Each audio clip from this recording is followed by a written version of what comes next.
Hello friends, welcome to our channel Suswadu foods. ఈరోజు మనం ముర్మురా chat ఎలా తయారు చేసుకోవాలో చూద్దాం.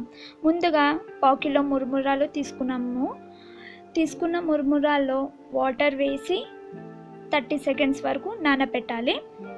నానబెట్టినాక ఆ ముర్మురాలు వేరే ప్లేట్లో మనం సర్వ్ చేసుకోవాలి.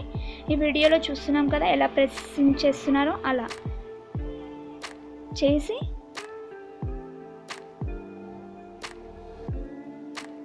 అలానే చేస్తూ ఉండాలి. తర్వాత స్క్వీజ్ చేసి వేరే ప్లేట్లో మనం తీసుకోవాలి. ముందుగా కడాయి పెట్టి 2 టేబుల్ స్పూన్ ఆయిల్ వేసి 1 టేబుల్ స్పూన్ జీలకర్ర, 4 నుంచి 5 పచ్చిమిరపకాయలు, ఆనియన్, ఒక రెమ్మ కరివేపాకు వేసుకొని అటు ఇటు కలుపుకోవాలి. 1 టేబుల్ స్పూన్ పల్లీలు వేసుకొని కలుపుకోవాలి. ఇంకా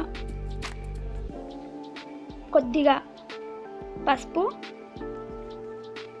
1 టేబుల్ స్పూన్ గరం మసాలా వేసుకొని మనం కలుపుకోవాలి. తగినంత సాల్ట్ వేసుకొని కలుపుకోవాలి బ్రౌనిష్ కలర్ అయ్యేంత వరకు. తర్వాత మనం తీసుకున్న మురుమురాలను వేసుకొని బాగా కలుపుకోవాలి. ఇది బ్రేక్ఫాస్ట్కి చాలా బాగుంటుంది. మీరు తప్పకుండా ట్రై చేయండి. మీకు కనుక ఈ వీడియో నచ్చినట్టయితే లైక్ చేయండి, షేర్ చేయండి. మరికొన్ని వీడియోస్ కోసం సబ్స్క్రైబ్ చేయండి.